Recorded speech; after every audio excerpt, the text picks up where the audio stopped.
you doing the lab, okay, to complete the process, okay? So for the resource analysis, before we talk about how we're gonna interpret the result, okay, we're gonna first talking about the time frame of simulation. When you run simulation, okay, when we specify the replication length and so on, that related to the time frame of simulation. Normally there are two types of time frame for simulation, terminating and steady state. Okay, so we'll talk about the difference between the two and also mention which one that we are working on. Okay, after that, then we're going to talk about strategy that we can use to collect the data. And the data in this case is the result. Okay, so the performance from the model. And then how we can analyze the data. Normally there's usually two major ways to analyze the data. The first one is confidence interval. I think you probably just learned from the statistics. So we're gonna mention a little bit about it, just more in terms of the implication and the interpretation. And then after that, we will talk about how we're gonna compare two scenarios. This is kind of like, you know, you run the model with the current situation or as is, and then you improve the model or using some alternative to improve the process, right? Once you do that, you want to see whether the improvement is actually working. It's actually change the result or improve the performance of the model or not. Okay, with that, we're going to use comparing two scenarios. The reason that we need to use statistics in comparison, because if you think about the model, even if you don't change the model at all, and you run the model for several replications, you will see that the results different already, just because of the randomness. Right? And now we change the model, implementing something that we think that can improve the performance. Obviously, the result will be different. But the question is, the difference that we see, is it just because of the randomness, or is it because of the way that we improve the performance? Okay? So we use that. The statistic that we're going to use is the t-test. So I think you learned about that already too. But we're going to just briefly talk about it, and then we're going to use the ARENA output analyzer to perform the analysis. Okay? So motivation, obviously we say that simulation has the advantage that you can input some random number to reflect the real system, characteristic. But random input also lead to random output. That's why we have to run more than one replication, okay, to be able to represent what is going on in the real world. Okay, so run more than one. Today we'll talk about the number of replication that we should run, okay, depending on the precision that we want. Okay. However, once we know that we run more than one replication, it's kind of like, you know, we collect the sample, right? We have to collect more than one sample in order to make inference about the actual system. So we have to run more than one replication. So when we get the result, okay, when you deal with sample, statistic analysis is coming in, right? So that's why we need statistic analysis of the output, okay? There's usually three things about using statistical analysis to analyze the data, okay? From a single model configuration. This is not comparison yet. It's just that you run the model and you want to know the result, okay? This one, single model configuration, the statistic that we usually use is confidence interval, right? To say, okay, how many units that we can produce, what will be the queue, average waiting time, the average queue length, and so on, okay? And the other one that we're gonna learn is comparing two or more different configuration. This one is usually used for experimentation, right? We have some idea or some alternative to improve the process. So we implement that in the model. And then we compare the result back to the as-is or the current situation to see whether the improvement is actually work. So that's comparing two or more configuration. Okay, the statistic that we're going to use is the t-test. Okay, the last one, search for an optimal configuration. This one we're not going to cover in our class, but just for you to realize that we can also use optimization on top of the simulation model, okay, to try to get the best result or the best configuration, okay. This is kind of like if you learn optimization using Excel, right? You have Excel and then you use Solver to run for the best alternative or best parameter. It's kind of the same way. Okay. In the past, statistical analysis is often ignored just because it takes some time and we don't have the software to help. But right now, okay, we already have the software that can easily calculate all the statistics that we need. So it's important for us to do the statistical analysis. And also, the important thing is, it will give us some idea about the precision of our result, how precise it is. As you can see, right, if your heart rate is big, the precision is low. So when you try to conclude something related to the model or the system, you cannot really be that sure about it. But if your precision is high, okay, in that case we are more confident about the result that we get. Okay? So first, before we talking about how we're gonna collect the output data and also analyze the data, let's take a look at the time frame of simulation. There are two types, terminating and steady state. As the name suggests, terminating means that you have specific starting and stopping condition, and the run length is actually well defined. This is the case that we usually do in our lab or our example, right? You know exactly that we're gonna run for 8 hours, 16 hours, 960 minutes whatsoever. So it's definite, well-defined run length, okay? And usually this is related to the situation that we have the process that doesn't work all the time. Okay, we have like the process that works from certain time to certain time. In that case, we can say that the time frame is terminating. However, in some situation, okay, the simulation run could be in steady state time frame. What does it mean by steady state? It means that the run is very long. Technically, it should be forever, which means that you will never stop. Okay, and if you remember in ARENA, if you haven't specified the replication length, it will live at infinite, which means that it will keep running. Okay, and we know that in that case doesn't really make sense. You cannot run forever because you have to stop the model and see the result anyway. So technically forever, but when you actually run for steady state, you just have to run very, very long. Okay, for a long time. Okay, in some situation, if you think about like oil refinery, okay, electricity generation, something like that, it runs 24 hours, 7 days. In that case, it's more like steady state. Okay, and we just have to run very long, such that in here they say initial condition doesn't matter. So when we start, like think about the queue, right? When you start the model or start the system, there will be no queue. But after you run for a very, very long time, it doesn't matter what initial condition is. It will just go back to the steady state, a normal situation. For example, if you think about the exercise number 3 that we did, okay, when you start to send the fail part back to watching and inspection again, you will start to see that the queue will build up until certain level it starts to be steady.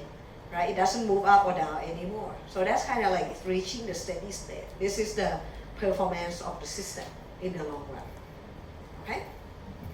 But you can see that in most of the business case or the process improvement case, it usually more related to the terminating situation.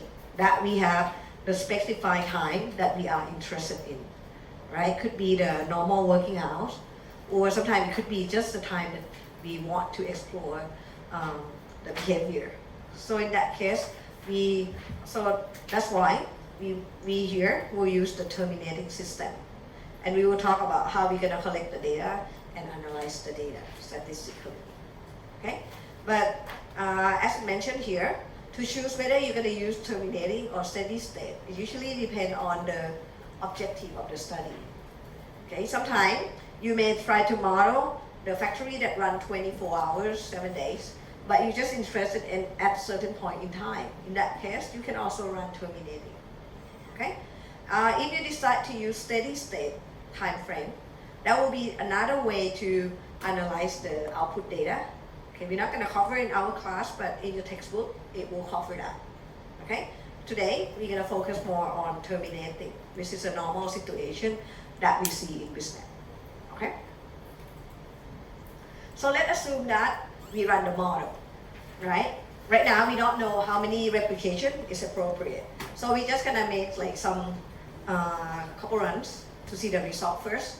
Assuming that this model, okay, we're gonna run for 10 replication. Okay, so we run for 10 times. And this model, even though we don't see the model, but let me give you the background of the model. This model is for call center. Okay, so you run the model for call center, and two performance measure that you are interested in is the total cost and the percent reject. So total cost in this model, they calculate the cost using ARENA function.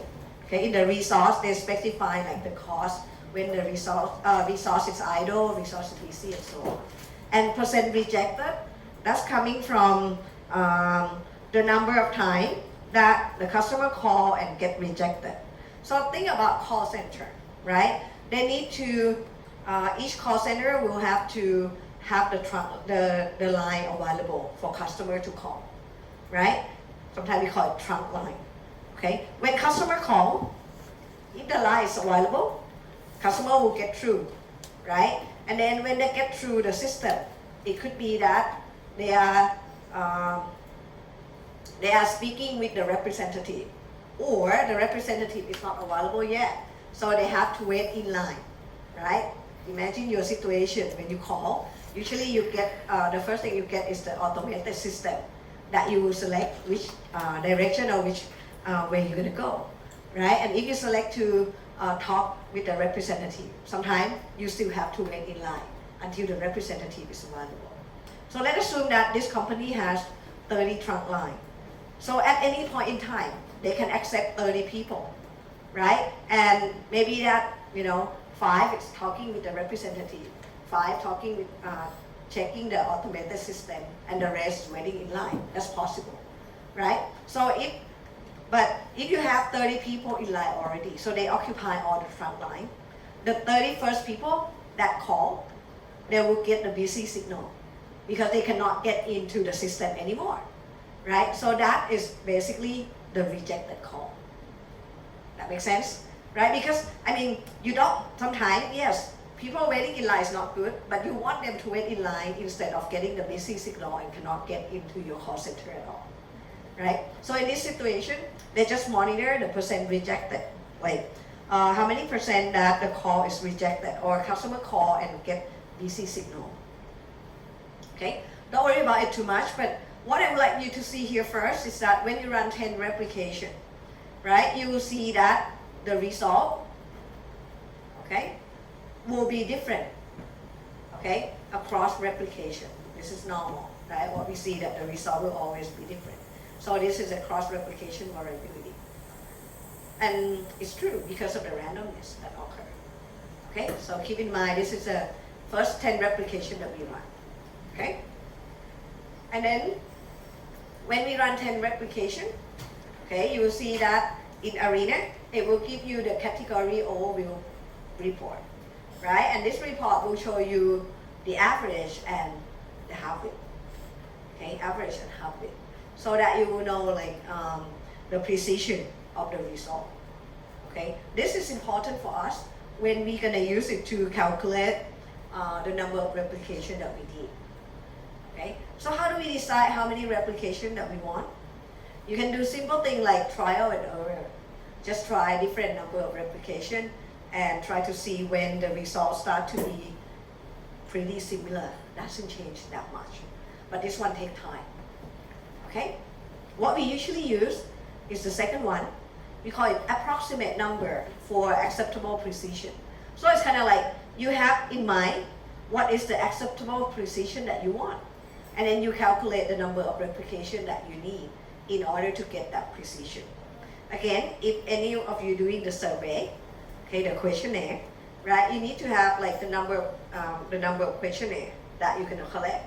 And that usually related to your precision, how precise the result you want. If you want high precision, usually you have to collect more survey.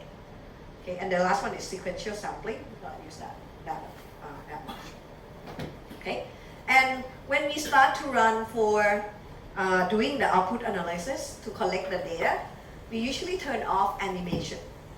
Okay, or the batch run that we see before. The result, the reason is that you don't really care about animation anymore. Animation is for show and also for verification purpose. But once you're done with that, when you want to generate the result to do the statistic analysis, you don't need animation. So you can turn off the animation. Okay? So once you run 10 replication, what you're going to see from ARENA report, okay, the category overview report is the mean, right? The 95% confidence interval half width, the minimum and maximum output. And this is what we get. Okay? ARENA will not calculate standard deviation for you automatically, but you can ask them to do so. But the reason is that when you calculate the confidence interval, you need the mean and the half width, not the standard deviation. But if you don't have the half width and we get the standard deviation, we can calculate the half width.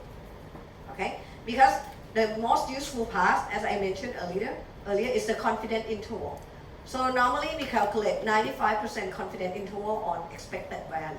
So every time you run the model, right, you want to see the result. And as we talked earlier, you cannot really say that you cannot really say for sure what will be the expected value. Okay? You can only say that the expected value will fall within the confidence interval. That's it. Okay? There's no 100% guarantee that the number is going to be exactly as which number. Okay? So you will see that when we run more than one replication, ARENA will try to calculate half width for you, okay, as you've seen earlier. We'll check on that again in the lab next week. Okay? So let's take a look at the half width, because now we know that the confidence interval is coming from the sample mean plus or minus the half width, right? So if you want the interval to be small, which means that it's more precise, your half width has to be smaller. That makes sense? If you take a look here, okay, confidence interval. Okay, some of you may remember the formula. Confidence interval is X bar is the average, okay, plus or minus the whole term here. The whole term here is actually the half width. Okay, the way that you calculate it is the half width. Okay, it's the t value, okay, from t distribution multiplied by s standard deviation divided by square root of n is number of replication. So if you want your half width to be, if you want your confidence interval to be small, you have to make this whole term small. That makes sense? Okay, so now the question is, what can we do to make it smaller? Okay, and you will see that the t here, you cannot really control it. It's coming from the table. I'll show you how to do that, but just for you to know. Okay, for the standard deviation, can you control that? Not really. It's coming from the model, right? So the only thing that you can control is the n. N is the number of replication. And you can see that n is the divider. So if you make n bigger, half it will be smaller. That's kind of the idea. Okay? So let's take a look at example. Okay? So if we try to calculate the half width for the total cost. Okay, if you go back to the data, right? We have all the data for the total cost, the mean, the standard deviation, and so on. Let's say that we don't have the half width yet. So if we want to calculate the half width for total cost, okay, we have to get the standard deviation and the square root of n. We run, at the beginning, we run for 10 replication. Right? So go back to here. You run for 10 replication. The standard deviation for total cost is 2,243.38. Okay? So to calculate the half width, okay, I think everybody should be okay with this number, that's the standard deviation we get. And this standard deviation getting from running 10 replications, so n equal to 10. The number that we have to figure out is this number, which is coming from the table, okay, the t distribution. So how do we get that? So let's take a look at it. Okay, just for your information, I'm not going to ask you to use the table, okay, so don't worry about it. For the table, right, you have to calculate degree of freedom. The degree of freedom is n minus 1, so n number of replication is 10. 10 minus 1 is 9, okay, and we want 95% confident interval, so the total is 0.05. Okay, so this is what we get, 2.262 is coming from the table. Okay, once you get this number, okay, that makes sense for everybody? Okay, once you get this number, you put it in here and do the calculation. So you get about 1,604.71. So you can see that if Arena doesn't give you the half width, you can calculate by yourself, right? But luckily, Arena will give you this half width right away in the report. So you don't have to worry about it, okay? And this half width is basically telling you about the precision. Because we can say that 1,604 is about 7.4% of the average, 21,547. So this gives you some idea about the error that can happen, right? So you know that obviously the total cost will not be this number, but it's about plus or minus 7.4% error. Okay, so it's give you an idea. And some of you might say, well, 1,604 is still too big for me. Okay, you want it to be smaller. If you want it to be smaller, you can see that the only thing you have to control is n, number of replication. So we have to increase n, okay? But how much? We can use the formula, shortcut formula, to do the calculation, okay? So the formula that I have here, okay, I have two formula for you, but I'm going to say that you don't have to worry about first formula. Yeah, that one is approximation by using the C distribution, so you still have to use the table anyway, so it's not convenient. The formula that I would like you guys to use is the second one. Okay, so don't worry about it. When you want to calculate number of replication, go to this formula. Easier and it's a good approximation.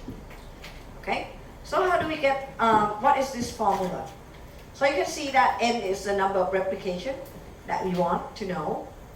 Okay, n0 here is the initial number of replication, which is 10 in our case, right? We run 10 replication to see the result. Okay, so for the initial replication, if you have no idea how many run to make, I suggest 10. Start with 10, easier. Okay, and then you will see that here you have H0 and H. H is the half width. Okay, H0 means that the initial half width. So when you run 10 replication, what will be the half width? Okay, and then you square them up. The last term, okay, the last term is H squared. This one, basically the H here is the half width that you want. You are the one who specify this half width. How big the half width you want? If you want it small, you can see that n will be very high. If you want it big, n will be smaller. Okay, so you are the one who specified this H or this half width. Okay, so let's take a look at the example. How do we do the calculation? Okay, go back to the total cost. Our initial 10 replication give us 95% half width of 1,605. Actually, it's 1,604.71. So we're just gonna round it up. Okay. And the average number is 21,547. 548. Okay, so this information you can easily get from the ARENA output, ARENA report, right? So how do we calculate the number of replication? First, you have to specify the half width that you want, the h. Okay, you have to specify the h that you want. And in this case, we say that the half width of 1600 is too big. We want it to be only plus or minus 500. Okay, you want your half width to be plus or minus 500. So this means that your h will be equal to 500. That makes sense? Okay, so to calculate the number of replication, I'm going to forego the first formula because we don't have the C table, but we're going to go with the second formula, okay, this formula. Okay, so you can see that N0, initial number of replication is 10. Okay, initial number of replication is 10. Okay, initial half width is 1605 square divided by the half width that you want, 500 square. That makes sense? So you get 103. Okay, so this means that you need to run 103 replication in order to get half width down to 500 or less. That makes sense? Everybody okay with this? Okay, so it's just simple calculation. Okay, and when you get 103, do you need to run only 103 replication? You can run bigger than that, right? So usually we're gonna round the number up. So we might say, okay, so we're gonna run for 110 replication. So if you run more, the replication more than the number of replications suggested by the formula, then you are set. It will just be even smaller.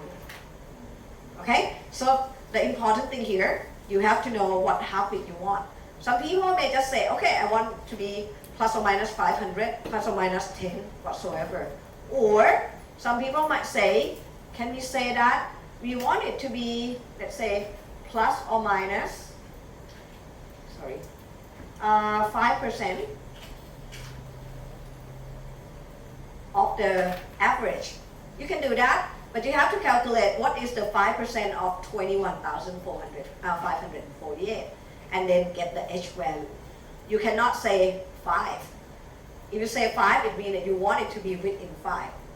Okay, 5%, you're going to have to calculate to absolute value.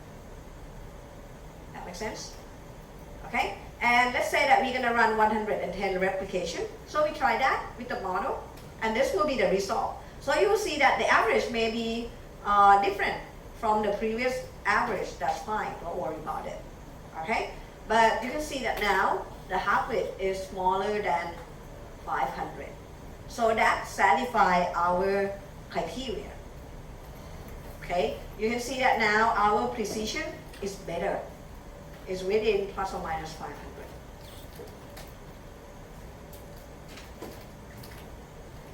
Right? This makes sense for everybody? Okay, and you can see that this model, okay, this model actually have two performance measures that we are interested in, the total cost and the percent rejected, right? So when you calculate for determining number of replication, you should calculate for all of the important performance measures. Okay, so we now know that we need to run at least 110 replication to get the half width of the total cost within what we want. But we also have percent rejected, right? So let's go back and take a look at the percent rejected information here. You see that percent rejected information, okay, from 10 replication. The average is 12.33, and the confidence interval half width is 1.66. Okay, so we have to calculate the number of replication for the percent rejected to see how many run or how many replication we need in order to get the precision that we want. So what I would like you guys to do from this information, please calculate the number of replication that we need if we want the half width for percent rejected to be 1. Okay, within 1. Right now it's 1.66, right, if we run 10 replication. How many replication we need if we want the half width for percent rejected to be only 1? Okay, so let's try that. If you want percent rejected to be half width to be only 1. So if we take a look, okay, I'll let you do quick calculation first, and then we'll go through it together. You can use the second formula to do the calculation.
Alright, how are we doing? Anyone can tell me the number of replication that we need if we want the half width for percent rejected to be under 1? How do we do that? So the n will be equal to n0, which is 10 again, right? Multiply by initial half width square.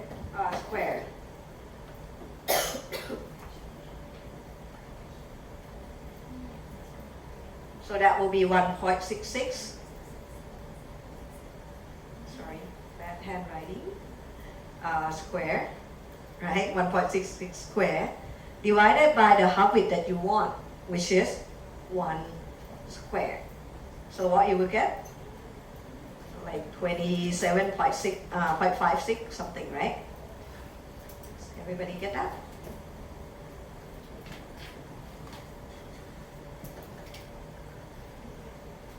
So if you get 27.56, what does it mean?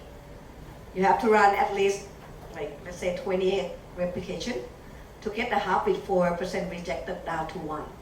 However, you already see here that for total cost, you need to run 110 replication. So the conclusion is, you just run 110 replication.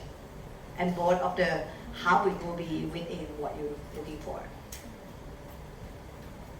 Right? That makes sense for everybody? Okay, that's a simple way to do the calculation for the half width. Okay? And And once we have the half width and every information, okay, the first interpretation of the result is to take a look at confidence interval. This is usually when you have only one configuration. You don't need to do any comparison. It's just one model or one configuration that you run, and you want to get the result. Okay. So for example, in our case, okay, the as-is case that we have, so we can calculate the confidence interval. Okay, the confidence interval that we can get is just to tell the probability that this interval will contain the expected value. Okay, so I'm not gonna talk about it too much, but basically the expected value is a value that we want. For example, in this case, we want to know the total cost of this system, right? But with the simulation, you cannot tell for sure what will be the total cost. Okay, you only know that that will be some number. That is the expected value or the total cost that it should be. Okay, and the expected value usually come from, in here they say average of infinite number of replication, which means that when you run so many replication infinitely, you will get this number. But we know that it's impossible to run infinite number of replication, right? So that's why we cannot say 100% for sure which total cost gonna be. We can only say with the confidence interval. Okay, so with 95% confidence interval on the total cost, what we have is the average number plus or minus the half width. So what you can say is that for the current situation, we think that the total cost, okay, will be between 21,828 to 22,655. We know that the expected value will be within this range. We are 95% sure that it will be, but we don't know exactly which number. This is the best that we can get. But you will see that if we can reduce the half width further, this range will be smaller and our number will be better. It's more precise. That makes sense? So that's the idea of the confidence interval. Okay? So if you want the interpretation, so 95% confidence interval means that this interval has approximately 95% chance of containing the expected value of total cost. So you can still have 5% chance that it's going to be wrong. Okay, but that's usually acceptable, 95% confident interval. Okay, for ARENA, you can specify them to calculate 99 or 91, 99 or 90% also. Okay, does this make sense for everybody about the confident interval? Okay, so that's what we're going to do. Okay, so next week we're going to try using the ARENA output analyzer to calculate confident interval for us too. Okay.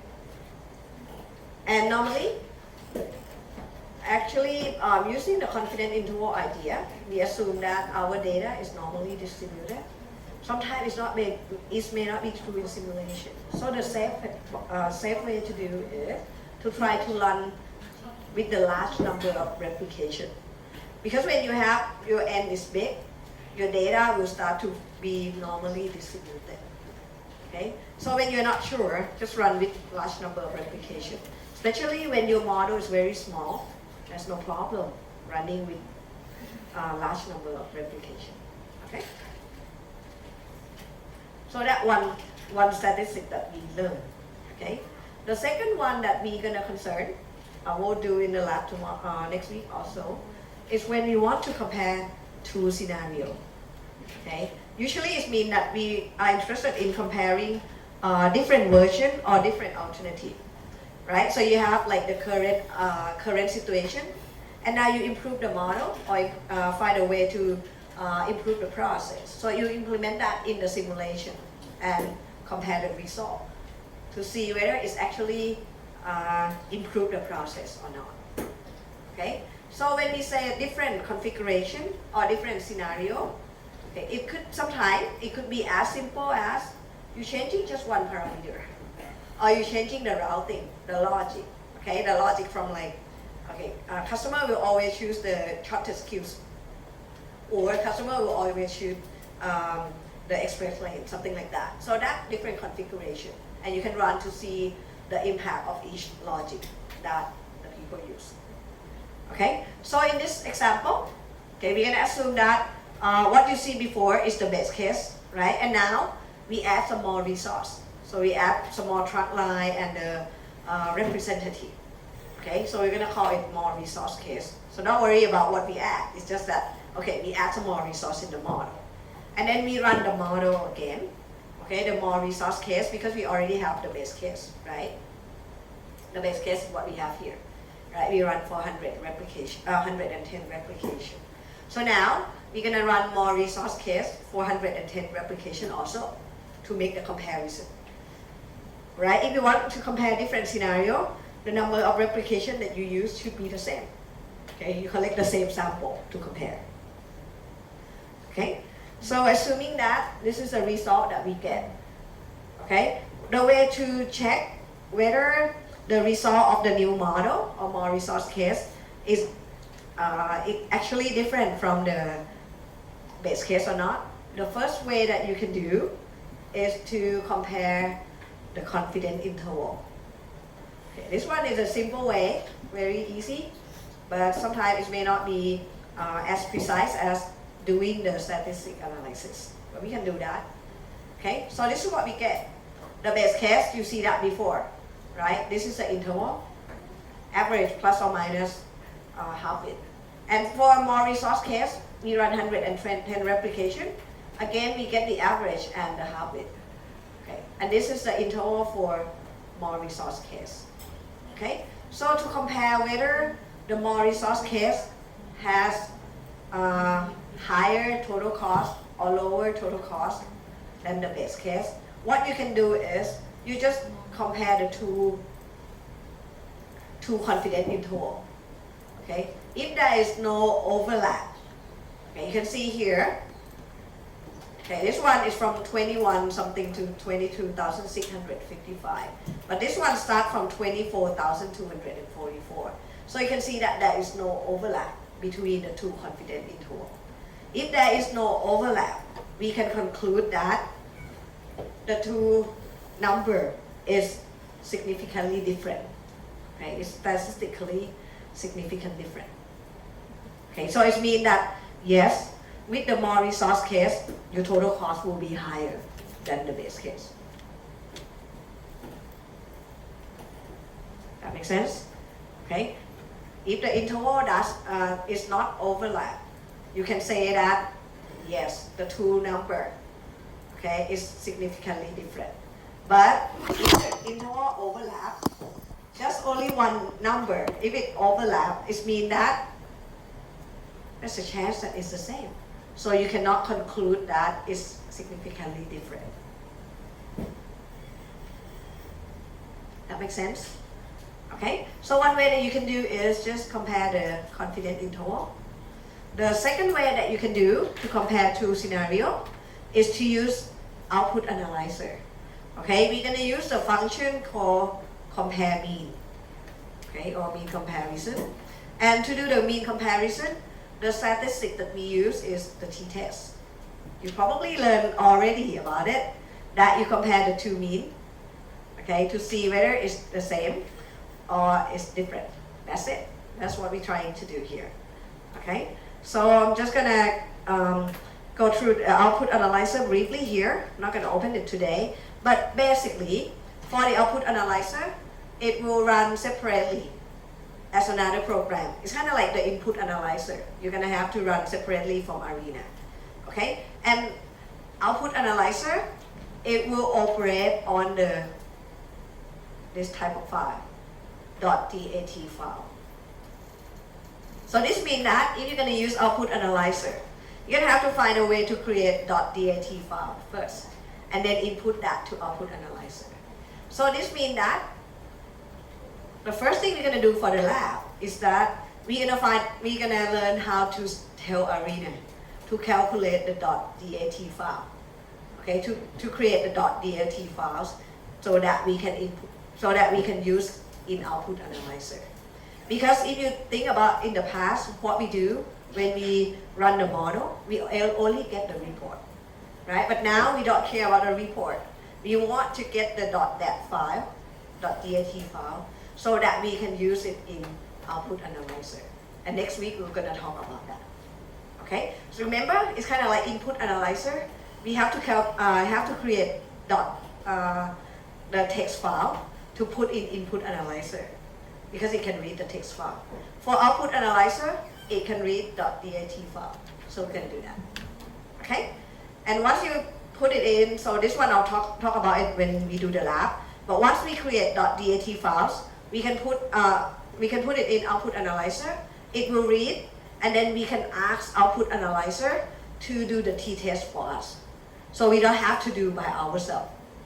Okay, we just have to learn how to create the files so that we can use it in output analyzer. And then we learn the function or the command to ask output analyzer to do the t-test for us. Okay, today we're not going to do the t-test yet, but just want you to see this is what will look like when we ask the output analyzer to do the t-test for us. Okay, so the comparison of the mean. And in this case, we ask them to do two things, right? Compare the total cost and compare percent rejected. Okay, so you can see that there are basically two windows here. Okay, the upper one here is they show the graphic of the confidence interval. The lower one is actually telling you have the explanation. Okay, and you can see that in here. For the total cost, it will say that if you just want to read, say that rejected. Okay, the null hypothesis mean are not equal. So I say that the total cost, two case, base case and the more resource case is not the same. Percent rejected the same way. Okay, reject the null hypothesis. So it means that percent rejected is not the same or is significantly different. So with this, we can conclude that, okay, more resource case, it adds up to the cost, but it can lower the percent reject. Okay? So you can see here, okay, another one that is important, number of observation, 110. So you have to run 110 replication, okay, for both cases. Okay, so you can look at the explanation down here, or another thing that you can do is you can take a look at the interval. The interval here that you see is the different interval. So basically, think of it this way. For the base case and more resource case, it has the total cost of replication number one, right? So they subtract each other, find the difference. And then for the replication number two, the total cost for base case and more resource case, they find the difference. And this is the difference that they find. You can see that the interval of the difference doesn't include zero for both situations. Okay, think about it. If it includes zero, it means that the base case and the more resource case has the same number, right? That's why it can be zero. But if it doesn't include zero, it means that for all of the different that you compare, it never includes zero, which means that the two numbers never be the same. That's why we can say that we reject the null hypothesis and say that mean are not equal.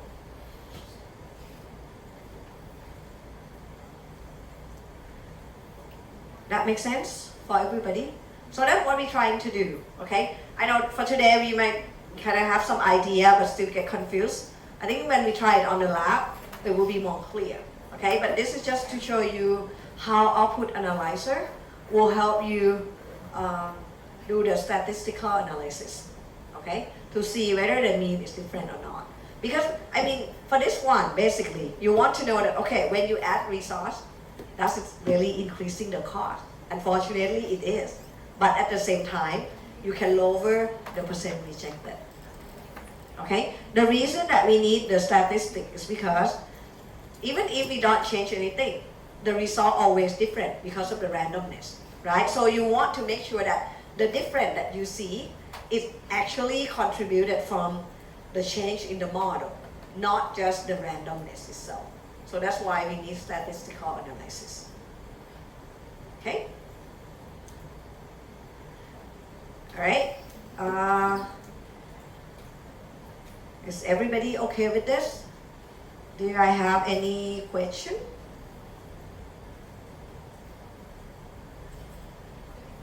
Okay. If not, you still have last assignment to turn in. Okay, before next class is just to build a simple model, exercise number 4.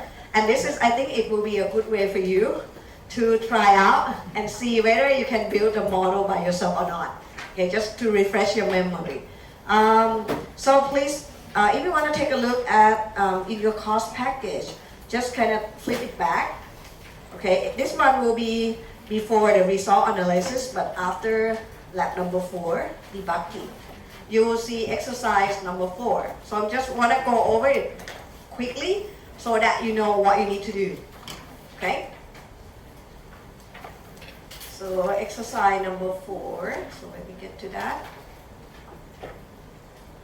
That's the last one, and you will have to turn it in. Okay? I think I put it wrong, right? Tomorrow is too fast, right? Yeah, actually you can do it just before the class. That's, let's say on Wednesday. Okay, try to complete it by Wednesday. So I'll fix that. Sorry.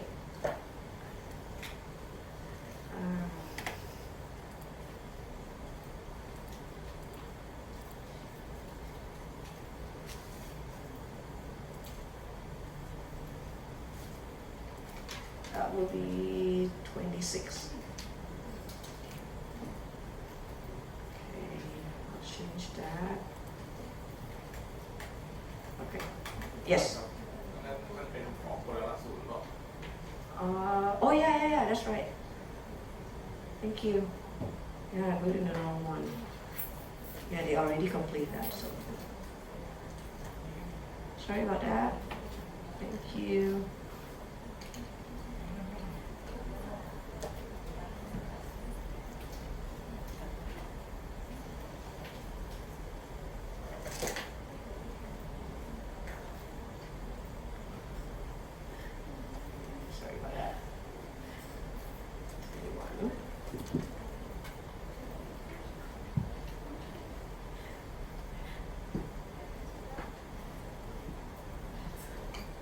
Okay, so exercise number 4.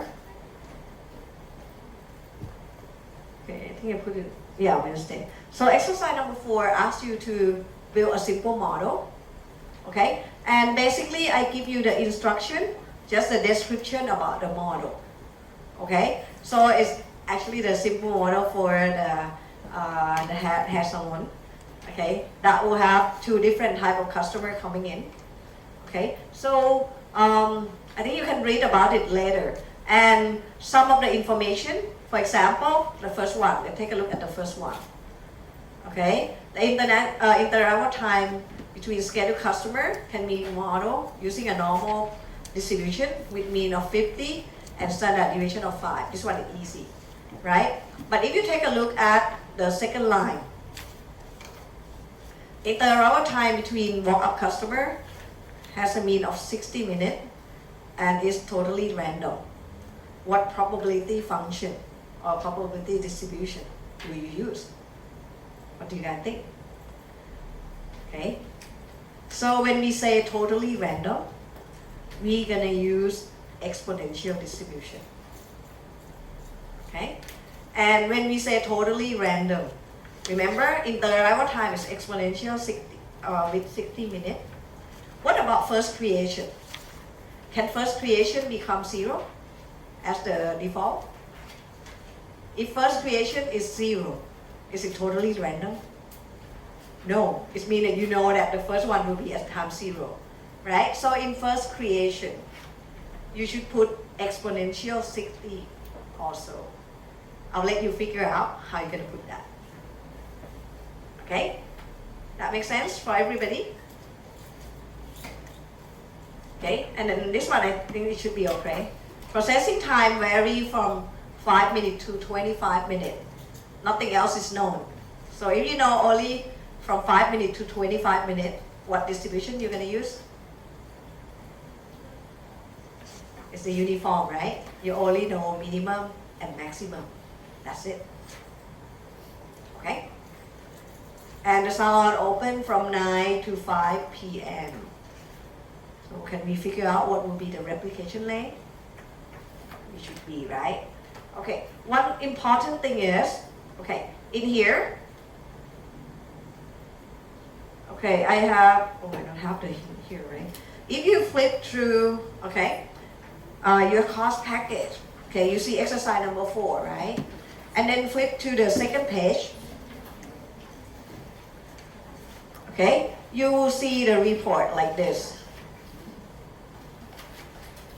Okay, so this means that when you create the model, I would like you to run and see the result, and the result should be similar to this. Okay, if not, it means that your model is incorrect.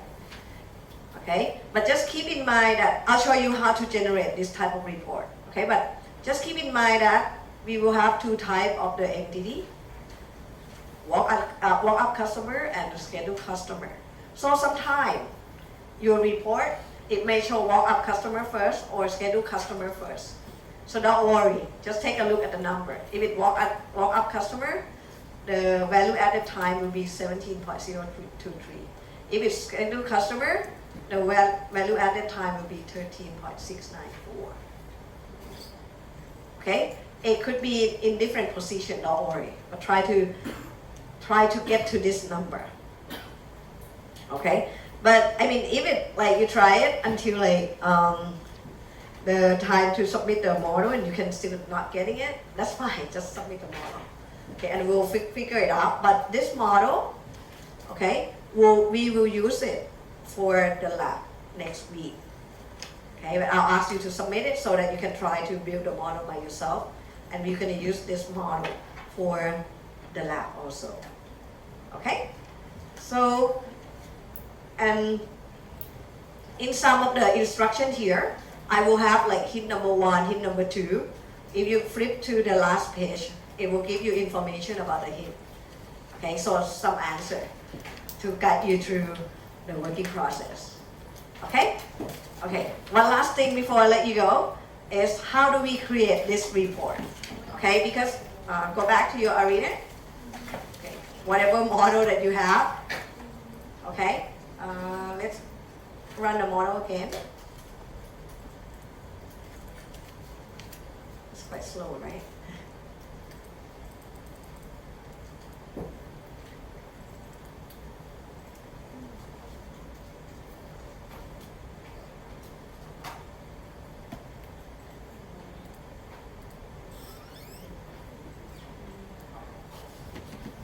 Very slow.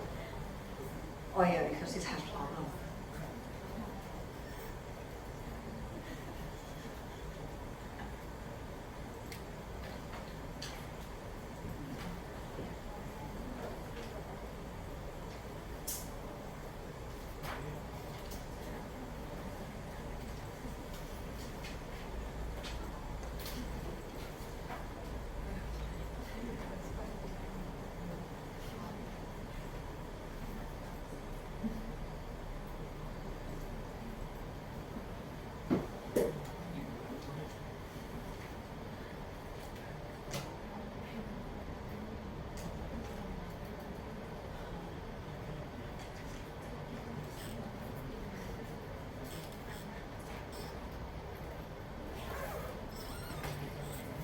Okay, sorry for the very slow thing. But normally if you run the model and you click to see the result, you get the category overview report, right, from the crystal report. Okay, so this is different from what we see in the exercise. So the way that, and it will give you actually the Q, the resource information, right? So if you want to do the report, okay, in other way, okay, the way we do it is you go to run. setup. Okay, run setup, report tab. We usually use replication parameter tab, right? This time we use report tab. And the default report right now is will be category overview. So you select the drop down and choose the last one. So I mean summary report. Okay, this report will be more in the text file and it will show in the notepad once you finish running the model. So you can try that yourself. Okay, choose assignment summary report and then click OK. This time before you run the model, if you think that the animation make the running slower, you can go to run control, batch run, no animation. Okay, and then click run. Now it's done. Okay, and if you click yes again, this time it will show you the assignment report. Okay, and the way to read it quickly. Okay, you can see that the first almost everything here. Okay, that have dot VA time, non-VA time whatsoever. It starts with the entity name and then the time associated with it. That makes sense? Like you have domestic international traveler and domestic traveler. And then the VA time, non-VA time, until the total time. Okay, it gave you average and half it, because we run only one replication, we don't have that. So average, minimum, and maximum. And the last two row here, what is it about? You can see document check.queue, check-in.queue. So talking about these two queue, and what are they talking about? The waiting time. See, you can easily see what it is. Okay? If you move down, okay, you see WIP is actually work in process or work in progress. We don't really worry about that. We usually concerned about utilization, right? And utilization, this is document check agent utilization. Agent utilization. And then, what about this two? What is it talking about? Number in queue, or the queue length, right? So document check.queue, number in queue. Check-in.queue, number in queue. Okay? And then here, you can see number in, number out for each type of entity. Okay? So that's how you read the report like this. It gives you the same information as the crystal report that we see in Arena. Okay? But sometimes you may want to create it in the text file so that it will be easily that you can copy and place somewhere else. Alright? Does this make sense for everybody? Do you guys have any question? Okay, so if not, so please complete exercise number 4, okay, and submit it by Wednesday. And then next week we will finish the last lab that talking about result analysis. Yes. Can I ask you what's going to be the format of the exam? What's going to be in the exam, right? If you have to review, especially something For the exam? everything. It's going to be open book anyway, okay? But I think exercise number 4 will be the good indicator whether you really understand how to build a model or not. It's very simple. So if you can do it very quickly, that's very good. But still, to prepare for the exam, I recommend that you go back to each lab that we're talking about. The exam will focus on Arena. So I'm not going to have the exam on Excel. Okay, just assuming that everybody seems to be okay with it. So no Excel in the exam. So what could it look like in the exam? So it's kind of like, the description that I give you to build a model. So we'll talk about some case study, short case study about some situation. And then you will have to build a model to replicate that. And then I may ask whether there is any problem. Or I may say that there's a problem in the process. And ask you to maybe try 1 or 2 ways to fix the problem and implement that in the model. Okay? And remember, we learn how to do input analysis. So I may give you just the raw data and ask you to figure out what would be a good distribution for this data. right? Or for output analysis, we will learn again, but one thing for sure, make sure that you can calculate number of replication that we need. I can just ask, okay, what do you think should be the number of replication for your model, right? You can just say, okay, I want this precision, so what will be my number of replication, okay? And normally, people should be able to build a model in general, but your model might be slightly different from mine. It's possible, right? So don't worry about it.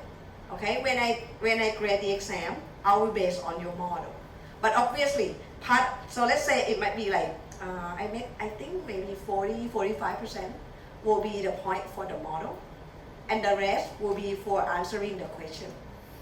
Okay, so basically what you need to do is you read the description and build the model according to the system that I tell you, right? I grade the model on that.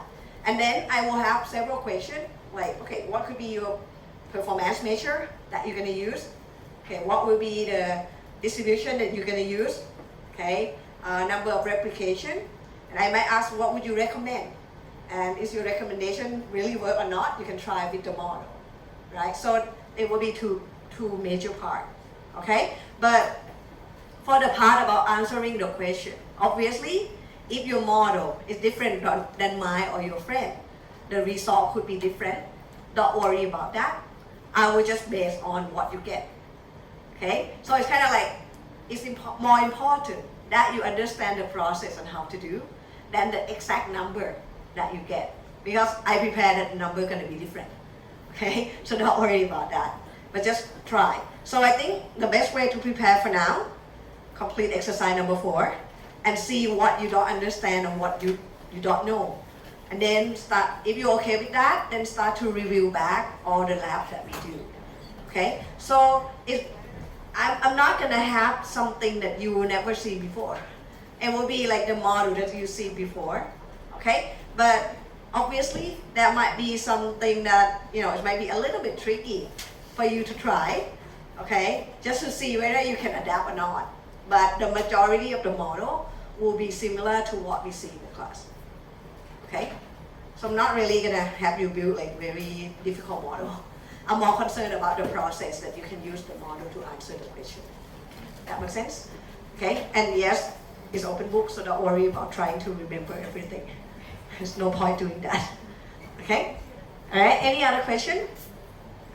Alright, so try exercise number 4 and let me know next week whether you have any question or problem. Alright, you guys free to go. I'll see you next week.